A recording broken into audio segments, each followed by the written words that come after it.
நீங்கள் பார்த்துக் கொண்டிருப்பது AJK டிவியின் புதுவை மாலை. வணக்கம். நிபந்தனை ஜாமீன் வழங்கப்பட்டதை அடுத்து காலாப்பட்டு சிறையிலிருந்து விடுதலையான பணி நீக்கம் செய்யப்பட்ட ஊழியர்களை எதிர்க்கட்சித் தலைவர் வைத்திலிங்கம் வரவேற்றார். புதுவையில் பணி நீக்கம் செய்யப்பட்ட தற்காலிக ஊழியர்கள் கடந்த 10ஆம் தேதி தலைமை பொறியாளர் அலுவலகத்தை முற்றுகையிட்டு போராட்டம் செய்தபோது தடியடி நடத்தி 186 பேரை கைது செய்த போலீசார் காலாப்பட்டு சிறைக்கு கொண்டு சென்றபோது போலீசார் தடியடியில் ஊழியர் ஒருவர் இறந்துவிட்டதாக தகவல் பரவியதால் ஆத்திரமடைந்த ஊழியர்கள் போலீசார் வாகனத்தை அடித்து நொறுக்கி சேதப்படுத்தினர். இதுகுறித்து 5 பிரிவுகளில் வழக்கு பதிவு செய்த போலீசார் நீதிமன்றத்தில் ஆஜர்படுத்தி சிறையில் அடைத்தனர். அனைத்து வழக்குகளிலும் ஜாமீன் கேட்டு பணி நீக்க ஊழியர்கள் நீதிமன்றத்தில் மனு தாக்கல் செய்திருந்தனர். இந்த வழக்கு விசாரணைக்கு வந்தபோது மனுவை விசாரித்த நீதிபதி பணி நீக்க ஊழியர்கள் அனைவருக்கும் நிபந்தனை ஜாமீன் வழங்கினார். அதன்படி தினமும் மாலையில் ஊழியர்கள் முத்தியால்பேட்டை காவல் நிலையத்தில் ஆஜராகி கையெழுத்திட வேண்டும். தலா 5000 பிணைய தொகையுடன் ஒரு நபர் ஜாமீனும் வழங்க வேண்டும். இதனால் நீதிமன்ற வளாகத்தில் பிணைய தொகை மற்றும் ஜாமீன் கொடுக்க ஊழியர்களின் உறவினர்கள் குவிந்திருந்தனர். இதற்கான ஏற்பாடுகளை காங்கிரஸ் வழக்கறிஞர் பிரிவு பொதுச் செயலாளர் மருதுபாண்டியன், சத்தியவேந்தன் உள்ளிட்ட நிர்வாகிகள் செய்திருந்தனர். இதனைத் தொடர்ந்து காலாப்பட்டு மத்திய சிறையிலிருந்து பணி நீக்கம் செய்யப்பட்ட ஊழியர்கள் அனைவரும் ஜாமீனில் விடுதலை செய்யப்பட்டனர். அவர்களை சிறை வாசலில் எதிர்க்கட்சித் தலைவர் வைத்திலிங்கம், மாநில காங்கிரஸ் தலைவர் AV சுப்பிரமணியன் ஆகியோர் வரவேற்றனர். அப்போது சட்டமன்ற உறுப்பினர் நமச்சிவாயம், காங்கிரஸ் பொதுச் செயலாளர் AKD ஆறுமுகம், தொழிலதிபர் சிவக்கொழுந்து உள்ளிட்டோர் உடனிருந்தனர். மேலும் ஊழியர்களை புதுவைக்கு அழைத்து வர காங்கிரஸ் சார்பில் சிறப்பு ஏற்பாடுகள் செய்யப்பட்டிருந்தது. பாகூர் மற்றும் கிருமாம்பாக்கம் ஏரிகளை புனரமைத்து சுற்றுலா தலமாக்குவதற்கு ஏதுவாக மரங்கள் நடுவது குறித்த ஆலோசனை கூட்டம் அமைச்சர்கள் ராஜவேலு மற்றும் தியாகராஜன் ஆகியோர் தலைமையில் நடைபெற்றது. புதுவை சட்டசபையில் உள்ள நலத்துறை அமைச்சர் அலுவலகத்தில் பாகூர் மற்றும் கிருமாம்பாக்கம் ஏரிகளை புனரமைத்து சுற்றுலா தலமாக்குவதற்கு ஏதுவாக மரங்களை நடுவது குறித்த ஆலோசனை கூட்டம் அமைச்சர்கள் ராஜவேலு, தியாகராஜன் ஆகியோர் தலைமையில் நடந்தது. குடிசை மாற்று வாரிய தலைவர் கார்த்திகேயன், மாவட்ட ஊரக முகமை திட்ட இயக்குநர் ரவி பிரகாஷ், வனத்துறை இயக்குநர் செந்தில்குமார் மற்றும் அரியாங்குப்பம் வட்டார வளர்ச்சி அதிகாரி குப்புசாமி ஆகியோர் கலந்து கொண்ட கூட்டத்தில் தானே புயலால் பசுமை இழந்த புதுச்சேரியில் மரக்கன்றுகள் நடும் திட்டம் துவங்கப்பட்டு செயல்படுத்தப்பட்டு வருவது குறித்து ஆலோசிக்கப்பட்டது.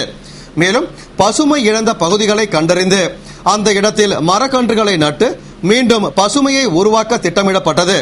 இதற்கு தேவையான மரக்கன்றுகளை வழங்க வனத்துறையும், நடுவதற்கான இடங்களை பொதுப்பணித்துறையும் வழங்குவது என்றும், நடப்படும் மரக்கன்றுகளை 3 ஆண்டுகளுக்கு குறையாமல் வட்டார வளர்ச்சி அலுவலகம் பராமரிக்க வேண்டும் என்று முடிவு எடுக்கப்பட்டது.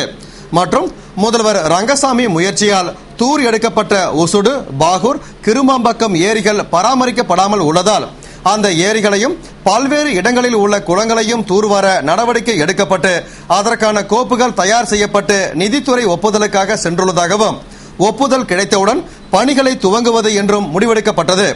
அதற்காக உசுடு ஏரியில் உள்ள செடி கொடிகளை அகற்றுவதுடன் நடுவில் இருக்கும் தீவு பகுதியை அழகுபடுத்துவது, மரங்களை பராமரித்து பறவைகள் சரணாலயத்தை ஏற்படுத்துவது, அதேபோன்று பாகூர் ஏரி நடுவிலும் தீவு பகுதியை உருவாக்குவது என்று முடிவெடுக்கப்பட்டது. இவைகளை காலதாமதமின்றி முதல்வர் ரங்கசாமி ஒப்புதலுடன் விரைவில் செயல்வடிவம் கொடுக்க அமைச்சர்கள் தீர்மானித்துள்ளனர். பணி நீக்கம் செய்யப்பட்ட ஊழியர்களுக்கு உடனே வேலை வழங்க வேண்டும் என்று எதிர்க்கட்சித் தலைவர் வைத்திலிங்கம் வலியுறுத்தியுள்ளார்.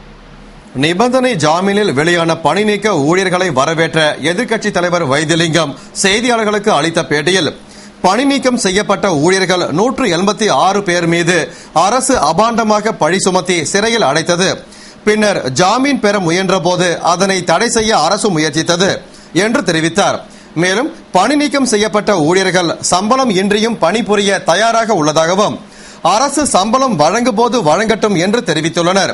எனவே அரசு பணி நீக்கம் செய்யப்பட்ட ஊழியர்கள் அனைவருக்கும் உடனடியாக வேலை வழங்க வேண்டும்.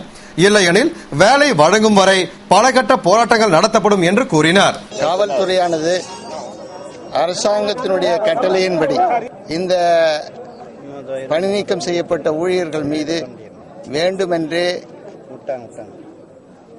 அபாண்டமான பழியை சுமத்தியிருக்கின்றார்கள். அந்த 186 பேரை கைது செய்து சிறையிலே அடைத்திருக்கின்றார்கள். இல்லாத குற்றங்களை எல்லாம் அவர்கள் மீது சுமத்தி நீதிமன்றத்திலே நிறுத்தியிருக்கின்றார்கள். இன்றைய தினம் அவர்களுக்கு வெளியிலே வருவதற்கு கூட பல தடைகள் இந்த அரசாங்கம் செய்திருக்கின்றது. என்ஆர் அரசாங்கம் அப்படிப்பட்ட ஒரு காரியத்தை செய்து கொண்டிருக்கின்றார்கள். இவர்கள் கேட்டதெல்லாம் நாங்கள் செய்த பணியிடத்தை நாங்கள் செய்ய போகின்றோம், நீங்கள் எப்பொழுது சம்பளம் கொடுக்கின்றீர்களோ அப்பொழுது கொடுங்கள் என்று கேட்கக்கூடிய நிலைதான். இப்படிப்பட்ட நிலையிலே மறுபடியும் அவர்களுக்கு முறையான ஜாமீன் பெற்று வருகின்ற நேரத்தில் அந்த ஜாமீனை பெறாமல் இருப்பதற்கு உண்டான அனைத்து தடைகளையும் அரசாங்கத்தின் சார்பாக செய்திருக்கின்றார்கள். இது வன்மையாக கண்டிக்கத்தக்கது. அவர்கள் அவருடைய உரிமையை கேட்கின்றார்கள். அந்த உரிமை தருவதில் இந்த அரசாங்கத்திற்கு என்ன தயக்கம் என்று என்னால் புரிந்து கொள்ள முடியவில்லை. ஆகவே இன்றைய தினம் கூட மறுபடியும் அவர்கள் வேலை செய்த இடத்தை அவர்களுக்கு தர வேண்டும் என்று இந்த நேரத்தில் நான் கேட்டுக்கொள்கின்றேன். அது கிடைக்கின்ற வரை அவருடைய போராட்டம் தொடரும். அதே நேரத்தில் அவர்களுக்கு எங்களுடைய முழுமையான ஆதரவும் தொடரும் என்று இந்த நேரத்தில் கூற விரும்புகின்றேன். புதுவை முதலியார்பேட்டை காவல் வட்டம் சார்பில் போலீசார் வியாபாரிகள் ஆலோசனை கூட்டம் SP பைரவசாமி தலைமையில் நடைபெற்றது. புதுவை 100 அடி சாலையில் உள்ள திருமண மண்டபத்தில் முதலியார்பேட்டை காவல் வட்டம் சார்பில் போலீசார் வியாபாரிகள் ஆலோசனை கூட்டம் தெற்கு SP பைரவசாமி தலைமையில் நடைபெற்றது.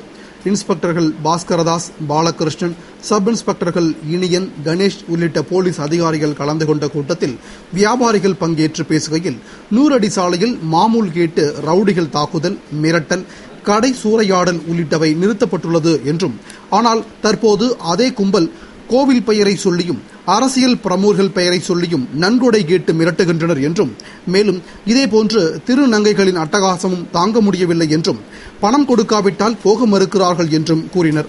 அதற்கு பதிலளித்து பேசிய SP பைரவசாமி, ரவுடிகள் தொல்லையை கட்டுப்படுத்தப்பட்டுள்ளதாகவும், எனவே வேறு வழிகளில் ரவுடிகள் பணம் கேட்டால் தகவல் கொடுக்கும்படியும் கேட்டுக்கொண்டார். அதேபோன்று திருநங்கைகள் அட்டகாசம் செய்தால் புகார் அளிக்கும்படியும் அவர்கள் மீதும் நடவடிக்கை எடுக்கப்படும் என்று கூறினார். திராவிட முன்னேற்றக் கழக பொருளாளர் ஸ்டாலின் புதுவை வருகையை முன்னிட்டு கழக நிர்வாகிகள் ஆலோசனை கூட்டம் கலைஞர் இல்லத்தில் நடைபெற்றது. திராவிட முன்னேற்றக் கழக தலைவர் கருணாநிதி மற்றும் பொருளாளர் ஸ்டாலின் ஆகியோரின் வழிகாட்டுதலின்படி புதுவை மாநில திராவிட முன்னேற்றக் கழக நிர்வாகிகளின் ஆலோசனை கூட்டம் மாநில திராவிட முன்னேற்றக் கழக தலைமை அலுவலகமான கலைஞர் இல்லத்தில் துணை அவைத் தலைவர் சீதா வேதநாயகம் தலைமையில் மாநில அமைப்பாளர் MAS சுப்பிரமணியன், முன்னாள் முதலமைச்சர் ஜானகிராமன் ஆகியோர் முன்னிலையில் நடைபெற்றது.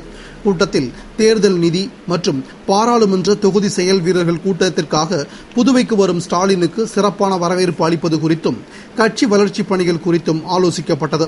கூட்டத்தில் முன்னாள் அமைச்சரும் துணை அமைப்பாளருமான SP சிவக்குமார், பொருளாளர் அனிபால் கென்னடி உள்ளிட்ட நிர்வாகிகள் கலந்து கொண்டனர். புதுவை கோரிமேடு காவலர் பயிற்சி மைதானத்தில் நவீன ரக துப்பாக்கியை கையாள்வது குறித்து செயல்முறை பயிற்சி நடைபெற்றது. புதுவை கோரிமேடு காவலர் பயிற்சி மைதானத்தில் காவலர்களுக்கு நவீன ரக துப்பாக்கியை கையாளும் முறை பற்றிய செயல்முறை பயிற்சி அளிக்கும் நிகழ்ச்சி நடைபெற்றது. ஆயுதப்படை காவல் கண்காணிப்பாளர் பிரவீன்குமார் திரிபாதி தலைமையில் நடைபெற்ற நிகழ்ச்சியில் இன்ஸ்பெக்டர் சிவகணேஷ், ஹேமச்சந்திரன் ஆகியோர் பங்கேற்று காவல்துறைக்கு தற்காலத்திற்கேற்றவாறு வரவழைக்கப்பட்ட நவீன ரக துப்பாக்கியை வழக்கு விசாரணைக்காக சிறை கைதிகளை நீதிமன்றத்திற்கு அழைத்து வரும் பாதுகாப்பு பணியில் ஈடுபடும் போலீசார் எவ்வாறு கையாள வேண்டும் என்று விளக்கம் அளித்தனர். நிகழ்ச்சியில் ஆயுதப்படை காவலர்கள் திரளாக கலந்து கொண்டு நவீன ரக துப்பாக்கியை பயன்படுத்தும் முறை பற்றிய பயிற்சியை பெற்றனர். இத்துடன் செய்திகள் நிறைவடைந்தன. வணக்கம்.